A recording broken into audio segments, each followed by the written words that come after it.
सास बहू साजिश। संतोष रस्तोगी के घर में वैसे तो कोई कमी नहीं थी। रस्तोगी साहब छोटे से मुनीम थे, उसी से अपने परिवार का भरण पोषण करते थे। रस्तोगी साहब की 3 बेटियां तथा पत्नी सावित्री रहती है, जो सिर्फ नाम से ही नहीं बल्कि सावित्री के जैसे ही पतिव्रता स्त्री रहती है। अपने घर परिवार को ही सब कुछ मानती है। रस्तोगी साहब की 3 बेटियों में सुषमा सबसे बड़ी है, जो स्वभाव से थोड़ी चंचल तथा किसी का भी मन जीत लेने वाली रहती है। तीनों बहनें साथ साथ खेलती, पढ़ती, घूमती। वो तीनों जहाँ भी रहती वहाँ का माहौल खुशनुमा हो जाता था। धीरे धीरे सुषमा बड़ी होती है, उसके शारीरिक बदलाव तथा बोलचाल में अंतर स्पष्ट दिखने लगता है और वह 12वीं के परीक्षा में अच्छे नंबरों से उत्तीर्ण होती है। अब वह ग्रेजुएशन के पढ़ाई के लिए बाहर जाने के लिए कहती है, लेकिन पैसों के अभाव के कारण तथा 3 बेटियों के शादी विवाह का खर्च को सोचते हुए सुषमा को आगे के पढ़ाई के लिए मना कर देते हैं। थोड़े आवेशित स्वर में बोलते हैं, अब कुछ अपने माँ से गृह कार्य जैसे चूल्हा चौका संभालना भी सीख लो, जिससे ससुराल से हमें खरी खोटी ना सुनना पड़े। इतना सुनते ही सुषमा उदास होके अंदर चली गई। बेटी को इस तरह से तेज आवाज में बोलना सावित्री को अच्छा नहीं लगता है और मुनीम जी तथा सावित्री में बहस छिड़ जाती है। अपने बेटी को इस तरह कुंठित होते हुए सावित्री को सहन नहीं होता है और वह अपने पति मुनीम जी से आक्रोशित होते हुए बोलती है, सावित्री, आपको क्या जरूरत थी इस तरह से बोलने की, अभी बच्ची है। मुनीम जी, अब तुम्हारी बेटी बच्ची नहीं रह गई। सावित्री, माँ बाप के लिए बच्चे कितने भी बड़े हो जाए बच्चे ही रहते हैं। मुनीम जी, चाहे कितने भी पढ़ा लो, ससुराल में डिग्रियों का कोई काम नहीं, चूल्हा चौका संभालने आना चाहिए। सावित्री, ससुराल जाने के बाद अपने आप सब कुछ आ जाता है। समय और परिस्थिति इंसान को सब कुछ सिखा देती है। मुनीम जी, मुझे कोई लॉटरी नहीं लगने वाला जो मैं डिग्रीधारी बनाऊं और फिर शादी का खर्च कहाँ से करूँगा। माँ, देखो ना, दीदी रोए जा रही है, मेरे साथ खेल नहीं रही है। छोटी बेटी ने चिल्लाते हुए बोला। उसकी आवाज सुनते ही मुनीम जी तथा सावित्री के बहस पर अल्पविराम लग जाता है। मुनीम जी सुषमा के रिश्ते के लिए जद्दोजहद करने लगते हैं। अपने कुछ रिश्तेदारों को भी सूचित करते हैं कि कहीं कोई संपन्न लड़का हो तो मुझे बताया, आप सबका बहुत कृपा होगा। रिश्तेदारों के बताए अनुसार एक दरवाजे से दूसरे दरवाजे अपने अनुभव अनुसार रस्तोगी जी रिश्तों को टटोलने लगते हैं। कहीं लड़का ठीक तो पूर्वजों की कोई संपत्ति नहीं, कहीं संपत्ति तो है लेकिन लड़का कुछ नहीं करता, कहीं सब कुछ है तो लड़के की माँ सौतेली है। उनको एक ऐसा रिश्ते का तलाश रहता है कि घर परिवार से संपन्न, कुछ खेती बाड़ी भी तथा लड़का कुछ नहीं तो बीए हो और सरकारी नौकरी हो तो सोने में सुहागा, लेकिन सबको सब कुछ नहीं मिलता। रिश्ते ढूंढने में तो कहीं ना कहीं समझौता करना ही पड़ता है। अंततः एक लड़का सुरेश, जो अपने पिता के स्थान पर कचहरी में बाबू का कार्य करता है। थोड़ी बहुत खेती बाड़ी भी है। उसके परिवार में माँ और एक बड़ा भाई संजय, भाभी सिम्मी तथा एक भतीजा जिसका नाम शुभम है, जो सबका लाडला है। रस्तोगी जी को अब तक के रिश्तों में ये लड़का अच्छा लगता है। अब शुरू होती है देने लेन की बात। जैसा कि बताया जा चुका है कि लड़का पिता के स्थान पर तो पिताजी तो है नहीं, समधी के स्थान पर चाचा से ही बातचीत होती है।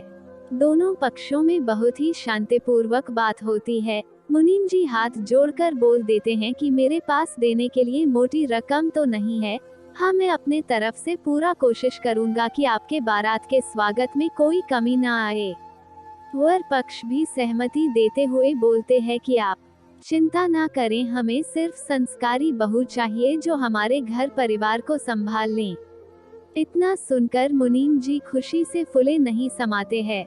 सुरेश के परिवार वाले को मुनीम जी का भलमनसाहा पसंद आती है और मुनीम जी के आग्रह पर वह सपरिवार सुषमा को देखने मुनीम जी के यहाँ आने के लिए तैयार होते हैं। मुनीम जी बार बार घड़ी की तरफ नजर डाल रहे थे कि सावित्री ने मुनीम जी से अब बैठ भी जाए, समय हो चला है, वो आते ही होंगे। अचानक घर के दरवाजे पर खटखटाहट होती है और मुनीम जी दरवाजा खोलते हैं और सामने सुरेश का परिवार हाथ जोड़ते हुए आइए आइए बहुत ही आदर सहित मुनीम जी सबको अंदर ले आते हैं। सोफे की तरफ इशारा करते हुए बैठने के लिए कहते हैं। बातचीत का सिलसिला शुरू होता है। मुनीम जी धीरे धीरे अपने परिवार का परिचय कराते हैं। कुछ समय पश्चात सुषमा चाय नाश्ता लेकर सबके समक्ष प्रस्तुत होती है। एक तिरछी नजरों से सुरेश को देखते हुए वह चाय नाश्ता टेबल पर रखकर अंदर चली जाती है। फिर मुनीम जी परिचय देते हैं, ये मेरी बेटी सुषमा थी, आप सबको कैसी लगी? सबने सुरेश की तरफ देखा। वही सुरेश शर्माते तथा नजरें झुकाते हुए हाँ में सर हिला देता है। सब खुश हो जाते हैं और एक दूसरे का मुंह मीठा कराते हैं। क्या मैं सुषमा से मिल सकता हूँ? निवेदन करते हुए सुरेश बोला। हाँ बेटा, क्यों नहीं, तुम दोनों का मिलना, एक दूसरे को समझना आवश्यक है। फिर संजय सुरेश का भाई पंडित जी को बुलाते हैं। मुहूर्त के अनुसार दिन तारीख रखा गया। आखिर वो दिन भी आ गए। चारों तरफ खुशियों का माहौल, घर में चहल पहल, सामानों का खरीदारी। सुषमा की दोनों बहनें सजने संवरने को लेकर बहुत उत्सुक है। मैं लाल रंग की साड़ी पहनूंगी दीदी, तो दूसरी मैं शादी में लहंगा पहनूंगी, भरी हाथ चूड़ी, मैं कितनी सुंदर लगूंगी ना दीदी।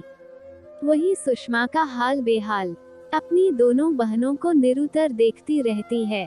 तभी सावित्री सुषमा की माँ आती है। बेटा चलो, अब नहाने का समय हो गया, पंडित जी आते ही होंगे।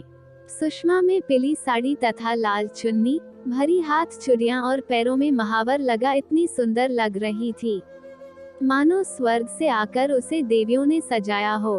तभी बाहर से शहनाई तथा आतिशबाजियों की आवाज आती है और सुरेश का भाई संजय अपने जिम्मेदारियों को बखूबी निभाता है।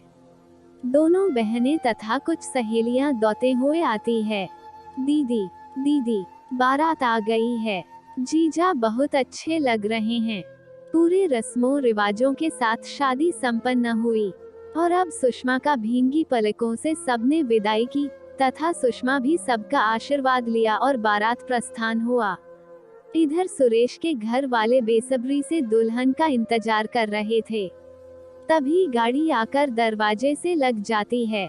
सुषमा की सास जेठानी सिम्मी तथा आए हुए रिश्तेदारों ने मंगल गीतों से दुल्हन का स्वागत किया तथा गृह प्रवेश कराते हैं। वही शुभम भी बहुत खुश था, उत्सुकता पूर्वक अपने सब खिलौनों को दिखाता है। सिम्मी सुषमा को अपनी छोटी बहन के तरह घर के तौर तरीकों को समझाया। वही सुरेश को कुछ रस्मों रिवाजों के बाद सुषमा के पास कमरे में जाने के लिए कहती हैं और मजाकिया लहजे में कहती हैं, ज्यादा मत सताना मेरे बहन को। अंततः वह सुनहरा पल भी आ गया जिसका हर सुरेश को इंतजार था। वो चांदनी रात, बिस्तर गुलाब के पंखुड़ियों द्वारा सुसज्जित और उस पर बैठी सुषमा। सुरेश देखते ही मचल जाता है। दोनों में कुछ मीठी मीठी बातों के दौरान एक दूसरे में समा जाते हैं। यही कोई 2-3 महीने बीते होंगे कि सुषमा गर्भवती हो जाती है। परिवार में सब बहुत खुश होते हैं, सब लोग उसका बहुत ख्याल रखते हैं। सुषमा के सास का तो पूछो मत, उसको एक तिनका भी उठाने नहीं देती है। आज से तुम सिर्फ आराम करोगी बेटा, बाकी किसी भी चीज की जरूरत लगे तो मुझसे कहना। सुषमा अपने सास का इतनी बातें सुनकर मन सोचने लगती है, मेरी किस्मत कितनी अच्छी है कि मुझे सास के रूप में माँ मिली है जो मेरा इतना ख्याल करती हैं। सुषमा की सास जेठानी दोनों ही उसका बहुत ख्याल रखती हैं। सुषमा को कुछ मांगने की जरूरत नहीं पड़ती थी, उसके पहले ही उसकी सास और जेठानी पूरी कर देती थी। सुषमा को शहर के बड़े नर्सिंग होम में दिखाया जाता है तथा हर महीने रूटीन चेकअप के लिए सुरेश ले जाता है। सुरेश अपने पति होने का बखूबी पालन करता है। अंततः वह दिन भी आ जाते हैं जिस दिन का सुरेश तथा उसके परिवार वालों का इंतजार रहता है। आज सुषमा रात के 10 बजे है और सुषमा प्रसव पीड़ा से परेशान, तो वही सावन माह के मूसलाधार बारिश और अंधेरी रात। अब सबको सुबह होने का इंतजार रहता है। सुबह की हल्की किरण दिखते ही सुरेश की नजर घड़ी की तरफ गई। घड़ी में 5 बजने वाले थे। सुरेश आंटो बुलाया और सुषमा को चिकित्सालय ले जाया गया। आपातकालीन सेवा मुहैया कराया गया। तभी एक नर्स अंदर से आती है और कहती, बच्चे का हृदय गति धीमी होने के कारण उसका जल्द से जल्द ऑपरेशन करना होगा, नहीं तो माँ और बच्चे से हाथ धोना पड़ेगा। सुरेश व्याकुल होते हुए, कोई बात नहीं सिस्टर, आप ऑपरेशन कर दो, मुझे दोनों ही स्वस्थ चाहिए।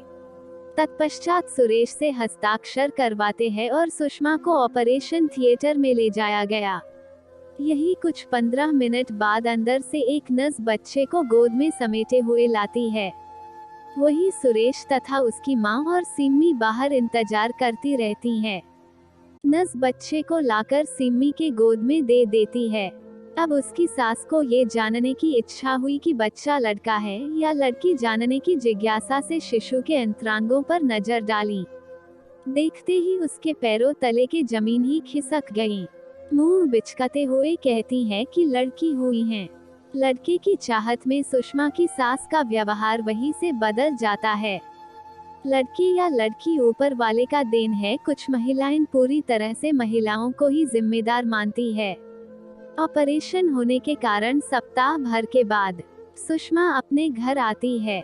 वही सुषमा देखती है कि लड़की होने के कारण जो सास और जेठानी मुझे पलकों पर बिठाकर रखती थी, आज उनके व्यवहार में कितना परिवर्तन हो गया है।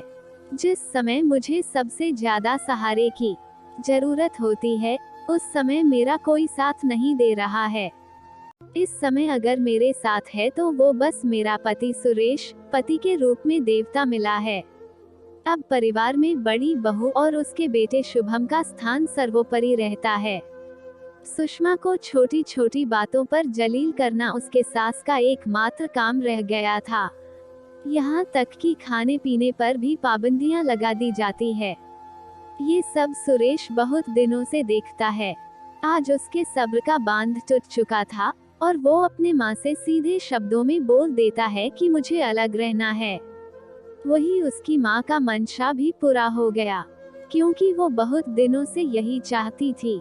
सुषमा अपने ससुराल में एक गैर बन गई थी। जो सासू माँ उसकी इतनी देखभाल करती थी, वहीं आज चेहरा तक नहीं देखती। सासू जी को तो घमंड था बड़ी बहू के लड़के शुभम पर। ऐसे ही दिन बीतते रहे।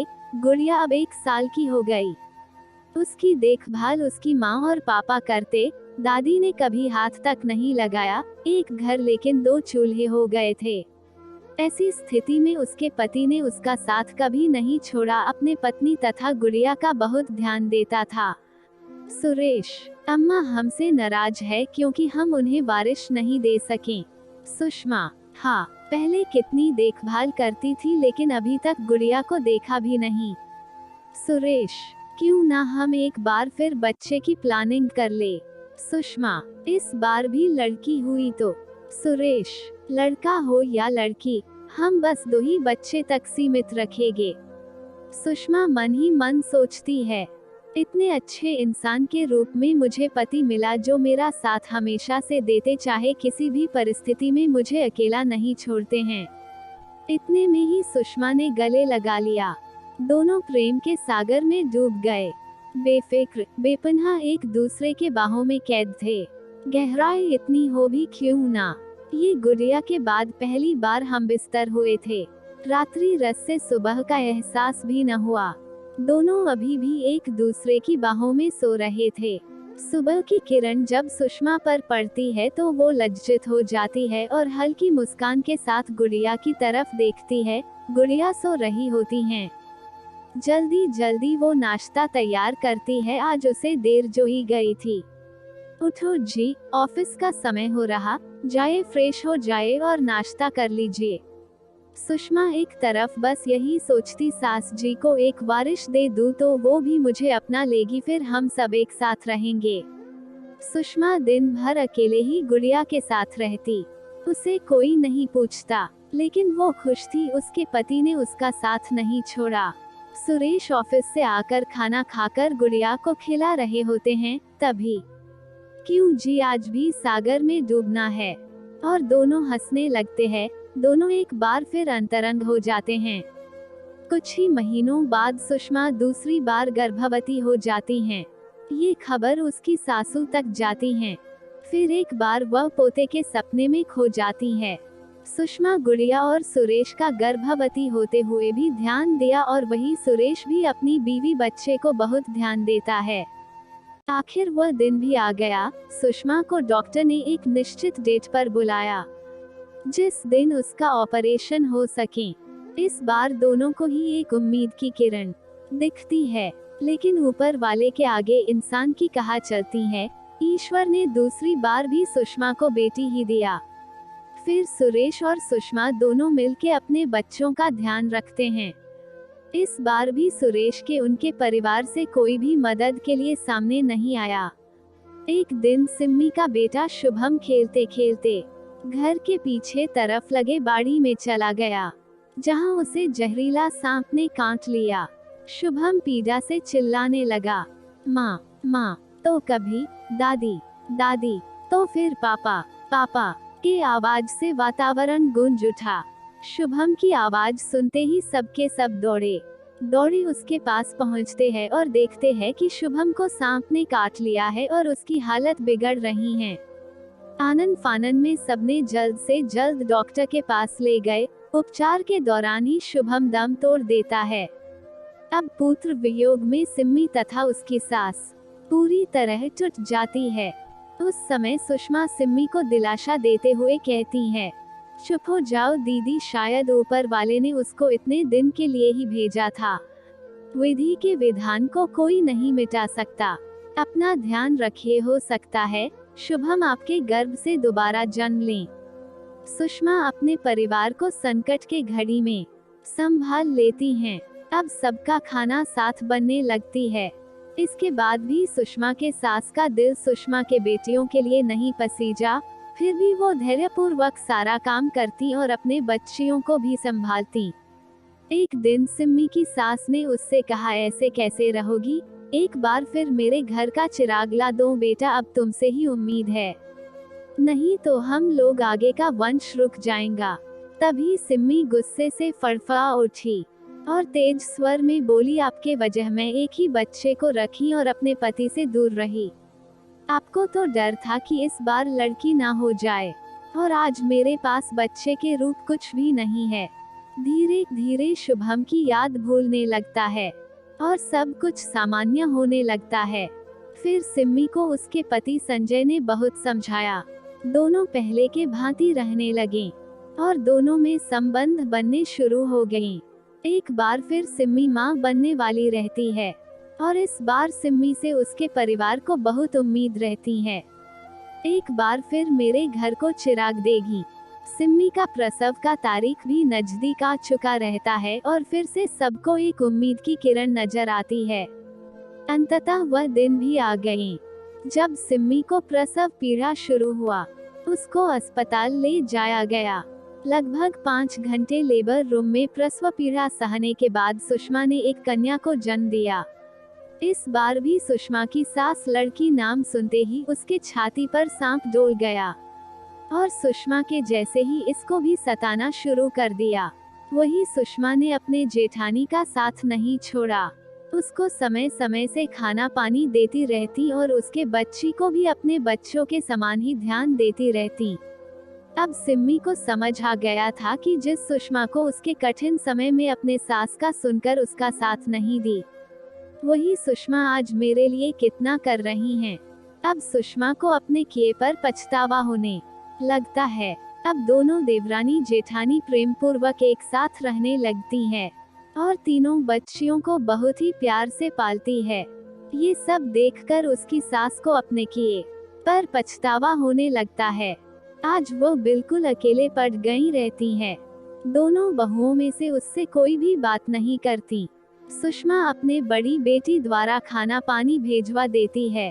धीरे धीरे ऐसे ही समय बीतता गया और बच्चे भी बड़े होते रहते हैं। अब सुषमा की बड़ी बेटी 10 साल की हो गई रहती है और वही अपने दादी का काम करती है। एक दिन सुषमा और सिम्मी अपने काम में व्यस्त थी। वही दोनों बेटे अपने ऑफिस गए रहते हैं और तीनों बच्चे स्कूल गए थे। उस दिन बच्चों की दादी अकेले ही रहती है। आज कुछ तबीयत ठीक नहीं लग रहा है। एक तरफ पछतावे की ज्वाला में जलती रहती है, तो वही बुढ़ापे का अकेलापन। सासू माँ प्रतिक्षण अपने अच्छे बुरे कर्मों का मूल्यांकन करती है और इसी उधेड़ बुन में सीढ़ियों से उतरती हुए गिर जाती है। उनके सर में गहरी चोट आने के कारण एक चीख के साथ बेहोश हो जाती है। चीख की आवाज सुनते ही दौड़े दौड़े दोनों बहुएं सुषमा और सिम्मी आती है और बिना कुछ सोचे आनन फानन में अस्पताल ले जाती है। वहीं से संजय तथा सुरेश को फोन द्वारा सीधे अस्पताल बुला लेती है। डॉक्टरों ने बताया कि आपके सासू माँ को सर में गहरी चोट लगने से उनके शरीर का ज्यादा खून निकल गया है। उनको अगर खून की व्यवस्था हो जाए तो वो जल्द ही स्वस्थ हो जाएंगी। तत्पश्चात एक एक करके सबने अपना ब्लड ग्रुप दिखाए, लेकिन किसी से नहीं मिला। अब सुषमा केवल बची रहती है। सब उसको आशा भरी नजरों से देखते हैं। अंततः सुषमा हमें सर हिलाते हुए ब्लड टेस्ट के लिए जाती है और संयोग से सुषमा का और उसकी सास का ब्लड ग्रुप मैच कर गया। परिवार वाले आशंकित नजरों से सुषमा को देखते हैं, लेकिन सुषमा बिना विलंब किए डॉक्टर को बोलती है, डॉक्टर साहब आप बिना देर किए मेरा खून निकालकर मेरे सासू माँ का जान बचा लीजिए।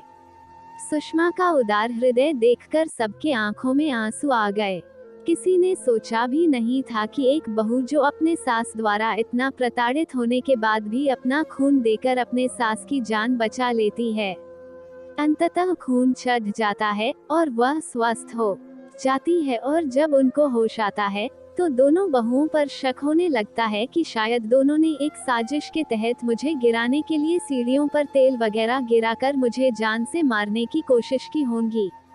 वही संजय और सुरेश अपने माँ के पास आए और कहते हैं, अगर सुषमा और सिम्मी ने आपको सही समय पर अस्पताल न ले आया होता और सुषमा ने सही समय पर आपको खून न देती, तो हम हमेशा के लिए आपको खो देते।